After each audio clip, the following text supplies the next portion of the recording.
ఆయన senior journalist అని చాలామంది చెప్తూ ఉంటారు. ఆయన చెప్పుకుంటూ ఉంటారు. ఆయన ఏం చేశారు, ఒక న్యూస్ ఛానల్ అనబడు శాటిలైట్ యూట్యూబ్ తెలియకుండా రన్ అవుతున్న ఒక గొప్ప వ్యక్తి నడిపిస్తున్నటువంటి ఛానల్లో ఒక తమ్మునాయిలు పెట్టి దాని గురించి ఈ వీడియో. ఏం తమ్మునాయిలు అంటే, ఎన్టీఆర్ ఏఎన్ఆర్తో కృష్ణతో అన్ని సినిమాలు తీసిన కేఎస్ఆర్ దాసు ఎన్టీఆర్ ఏఎన్ఆర్తో ఒక్క సినిమా కూడా తీయకపోవడానికి కారణం ఏంటి? ఈ తమ్మునాయిలు తీసిన దాకా మన వీడియోకి ఇదిలానే కొనసాగుతుంది అన్నమాట.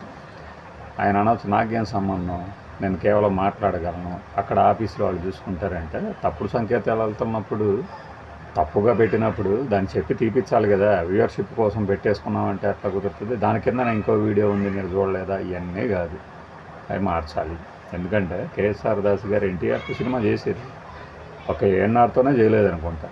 తెలుగు సినిమా ఇండస్ట్రీలో అప్పట్లో ఉన్న టాప్ హీరోలు అందరితో చేసాడు ఆయన. మరి అదేదో ఒక కృష్ణ గారితోనే చేశారు అన్నట్టు ఆ కలరింగ్ ఇచ్చే తమ్మునాయిలు తీయాలి. కేఎస్ఆర్ దాస్ గారు లోగుట్టు పెరుమాళ్ళ కెరుక అనే శోభన్ బాబే అనుకుంటా అందులో కూడా హీరో. దాంతో వచ్చారు ఇండస్ట్రీకి. ఆ తర్వాత కొన్ని జానపద సినిమాలు తీశారు, క్రైమ్ సినిమాలు ఎక్కువ ఉన్నాయి. అలానే అద్భుతం అనిపించే సాహిత్యం ఉన్నటువంటి పాటలుని ఇలాంటి ఒక క్రైమ్ మసాలా దర్శకుడు తెరకెక్కించడం అనేది ఒక అరుదైన విషయం. అంటే ఆయన మీద పడిన ముద్ర లాంటిది. దానికి తోడు ఆయన కన్నడంలో కూడా సూపర్ హిట్స్ ఇచ్చాడు, కన్నడ సూపర్ స్టార్లతో సినిమాలు చేసాడు. అందుకని అసలు ఆయన కన్నడ దర్శకుడేమో అనే ఒక భ్రమ కూడా కలుగుతుంది. కొండా సుబ్బరామదాసు, కేఎస్ఆర్ దాస్ మన నెల్లూరు తెలుగు ఆయన 99 సినిమాలు డైరెక్ట్ చేసేది. ఏది ఈ సోకాల్డ్ గ్రేట్ డైరెక్టర్లు అని చెప్పుకునే వాళ్ళందరికన్నా ముందే తీసాడు ఆయన. అంత గొప్ప డైరెక్టర్కి తెలుగు వాళ్ళు సరిగ్గా గుర్తింపు ఇవ్వరు. పైగా ఎందుకు అంటే, ఈ వీడియో ఎందుకు చేస్తున్నామంటే, మరి అంత గొప్ప డైరెక్టర్ని తమ్మునాయిలు ఎలా పెట్టేస్తాడు అని నేను ఎక్కడో చెప్పాను. ఇంకా ఆయన గొప్పతనం గురించి, ఆయన ఇంకా తీసాడు సినిమాలు, ఇవన్నీ సన్నాయి నొప్పులు కాదు. ముందో తమ్మునాయిలు మార్పిచ్చేసేది. మన వీడియో తమ్మునాయిలు మార్చినా మార్చకపోయినా ఇది ఇలానే కొనసాగుతుంది. ఎన్టీఆర్ గారితో super hit cinema Yugandhar cinema తీశారు ఆయన.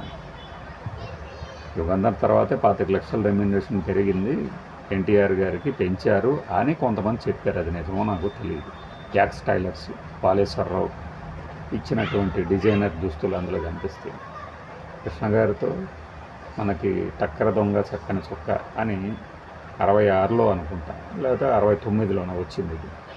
ఆ సినిమా దగ్గర నుంచి మారిపోయింది ఆయన తీసే విధానం. అంతకుముందు గండర గండుడు, ఉక్కు పిడుగు, రాజసింహాలు ఇలాంటి కొన్ని సినిమాలు తీసినా కూడా అసలు గుర్తింపు దానికన్నా ముందే రౌడీ రాణి అనే ఒక విజయలలిత గారిని హీరోయిక్ క్యారెక్టర్లో ప్రవేశపెట్టి అద్భుతమైన విజయం సాధించేది. అక్కడ మారుమోగిపోయింది. కనకవర్షం కురిపించాలంటే ఏంటి ఫార్ములా అనేది కనిపెట్టాడు ఆయన. ఈ రోజుకి మనం కృష్ణ గారి సినిమాల గురించి చెప్తున్నప్పుడు ఆ స్పీడ్గా తీయటం అంటే కేవలము వేగంగా తీయటం అని కాదు, టేకింగ్లో స్పీడ్ ఉంటుంది కథనంలో, ఆ స్క్రీన్ ప్లేలో. అంత గొప్ప డైరెక్టర్కి తెలుగు వాళ్ళు ఒక్క పురస్కారం ఇవ్వలేదు. ఇప్పటికీ ఏదో దర్శకుల జాబితాలో ఆయన్ని చేర్చారంటే ఎందుకు చేర్చారు? రోగం, మాయ రోగం.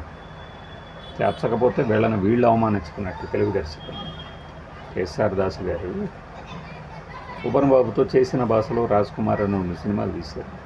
చేసిన భాషలు తెలుసు ఆ సినిమా. శోభన్ బాబు గారు ఫ్యాన్స్ అని అడిగితే చెప్తారు ఎంత మంచి పాటలు ఉంటాయి అందులో. గిరిజా కళ్యాణం, రాజ్ కుమార్ గారు గిరిజా కళ్యాణం, రాముడు అనుకోలేదు జానకి సతి కాగలదని ఆనంటుంది. ఎంత గొప్ప సాహిత్యము. అలాంటి దర్శకుడు అసలు మిగతా వాళ్ళతో దిగలేదన్నట్టు చెప్పడం. భలే రాముడు అని మోహన్ బాబుని సొంతంగా పెట్టి తీసేది. సొంతంగా అంటే హీరోగా, సోలో హీరోగా. మురళీమోహన్తోనే కొన్ని సినిమాలు ఉన్నాయి, ఆడదాని సవాళ్ళు. ఇంక ఎవరితో దిగలేదు ఆయన. ఒక్క నాగేశ్వరరావు గారితో ఉండు అంతే. నాగేశ్వరరావు గారి ఆహార్యం కానీ ఇంకొకటి కానీ ఆయన టేకింగ్ కానీ ఈయన సినిమాలకి సరిపడదు కాబట్టి వద్దనుకొని ఉంటుంది. కె విశ్వనాథ్ గారే కాలాంతకులు అనే సినిమాకి యాక్షన్ సన్నివేశాలని కేఎస్ఆర్ దాస్ చేసి తీపిచ్చారట, శోభనం బాబు గారి సినిమా. మరి ఇంత తెలిసి కూడా అసలు ఎన్టీఆర్ ఏఎన్ఆర్తో ఎందుకు తీయలేదు అనటము, ఆ తర్వాత ఇంకో వీడియోలోనేమో యుగంధర్ని అసలు ఎందుకు తీశారంటే అని చెప్పడం ఏంటిది మాట తీసేయాలి కదా, తమ్మునాయిలు మార్చాలి. మార్చినా మార్చకపోయినా మనకి అవకాశం దొరికింది కాబట్టి కేఎస్ఆర్ దాస్ గారి గొప్పదనమే చెప్పాలంటే చివరిలో కూడా 2005 ఆ సమయంలో అనుకుంటా, లేకపోతే 2003 ఆ సమయంలోనూ అలీబాబా 5 దొంగలు అని ఒక క్రైమ్ యాక్షన్ థ్రిల్లర్ సినిమాని తీస్తాను అని భానుచందర్, సుమన్, అరుణ్ పాండ్యన్ ఎవరో ఒక 5 దాంట్లో ఒక స్పెషల్ రోల్లో సూపర్ స్టార్ గారిని తీసుకుంటామని చెప్పారు. అప్పట్లో ఒక షెడ్యూల్ కూడా జరిగినట్టు గుర్తు నాకు. అలానే మహేష్ బాబు గారు కూడా కాల్ షీట్లు ఇచ్చారట. ఈయన గొప్పతనం తెలుసు కాబట్టి ఎంత స్పీడ్ టేకింగ్, ఎంత మోడర్న్ థాట్స్ ఉంటాయి, నావెల్టీ. మీరు కృష్ణ గారి సినిమాలు చూడండి, క్రైమ్ సినిమాలు. కృష్ణ గారి సినిమాలనే కాదు, ఈవెన్ కృష్ణరాజు గారితో కూడా తీశారు.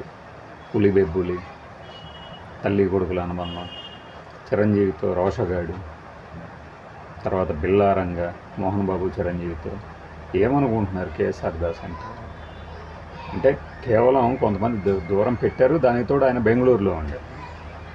మన అంబరీషు, విష్ణువర్ధన్, రజనీకాంత్ వీళ్ళందరితో సూపర్ స్టార్లతో సినిమాలు తీసిన లెజెండ్ అని చెప్పాలి డైరెక్టర్గా.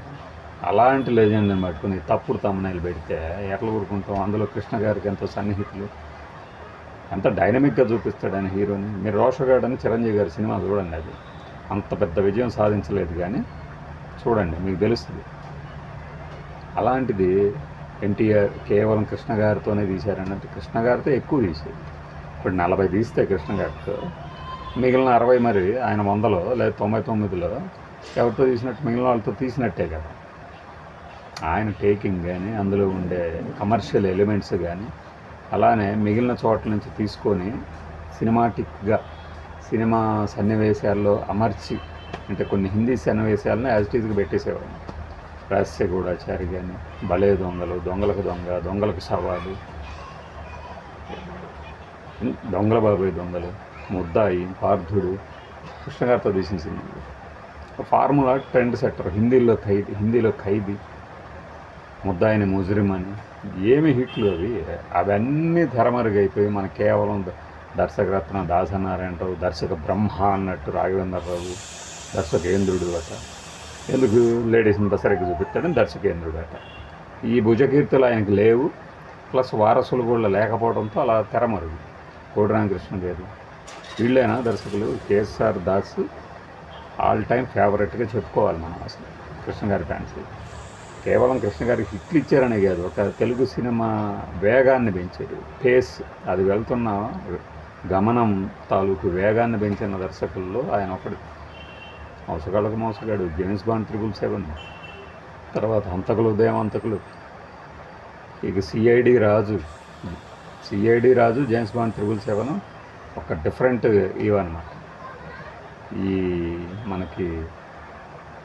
మన రాబరీల్ని ధూమ్ సినిమాలు వచ్చినాయి కదా హిందీలో, అలాంటి వాటికి ఎప్పుడో తీశారు హంతకులు, దేవంతకులు సినిమాలు. అట్లా ఒక గొప్ప దర్శకులు. అంటే ఈయన అందులో వీడియోలో ఏం చెప్పారో కూడా నేను చూడదలుచుకోవాలి, కేవలం thumbnail చూసే చెప్తాను.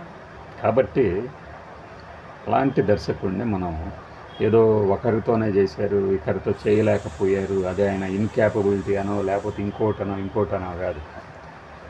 ఆయన తనకి సరిపడిన వాళ్ళతో తీశారు. ఎలాంటి ఆయన ఇప్పుడు మోసగాడు తీసిన ఆయన ప్రేమజీవులు కూడా తీసేది. అసలు ఊహించలేరు. ఇలాంటి సినిమాలు, హిట్ సినిమాలు తీసిన డైరెక్టర్ ఇట్లా కూడా తీశారు. ఈనాటి బంధం ఏనాటిదో అని అమృత ఫిలిమ్స్, బాలయ్య గారు. ఎవరు నేర్పారమ్మా ఈ కొమ్మకి ఈ కొమ్మకి పూలిమ్మ అని. అంత గొప్ప సాహిత్యం. అంటే అభిరుచి, తనకు అవకాశం ఉన్న చోట తన అభిరుచిని బయటపెట్టేవాళ్ళు. కెప్టెన్ కృష్ణ కానీ, ఈ యుగంధర్ వచ్చిన వారంలోనే కెప్టెన్ కృష్ణ కూడా వచ్చింది, ఫ్లాప్. ఇంకా అది ఒక సపరేట్. యుగంధర్ సినిమా టైంలో ఏ సినిమాలు వచ్చిపోయాయి అనేది అది ఒక సపరేట్ వీడియో చేసుకోవచ్చు మనం. ఇది కెప్టెన్ కృష్ణ, లేదా మన మోహన్ బాబుది ఏదో సినిమా వచ్చిపోయింది, మురళీ మోహన్ సినిమా. అంటే చిన్న హీరోలు అప్పుడు యాక్చువల్గా పోల్చుకుంటే ఎన్టీఆర్తో పోల్చుకుంటారు. కృష్ణ గారిది కెప్టెన్ కృష్ణ పోతే అది వచ్చిన వారానికి నీడ, దర్శకరత్న దాసనారాయణరావు గారు అప్పటికి రత్న గారి ముందు 26వ సినిమాకి వచ్చిన సినిమా నీడ 4 సెంటర్లో 110 రోజులు ఆడింది. యుగంధర్ ఎన్ని రోజులు ఆడిందో తెలియదు కానీ అటు 100 డేస్ సెంటర్స్, అది బాగా గుర్తు కాబట్టి. అట్లా మనకి తెలిసి ఇంత సమాచారం ఉండి ఎప్పటి నుంచో చేస్తున్నామని తెలిసి కూడా ఇలాంటి తప్పిదాలు దొరికినప్పుడు సరిదిద్దాల్సిన బాధ్యత కూడా అందులో వక్తలకు ఉంటుందనేది నా ప్రగాఢ విశ్వాసం. అందుకనే ఈ వీడియో తప్పకుండా మారుస్తారనుకుంటున్నాను.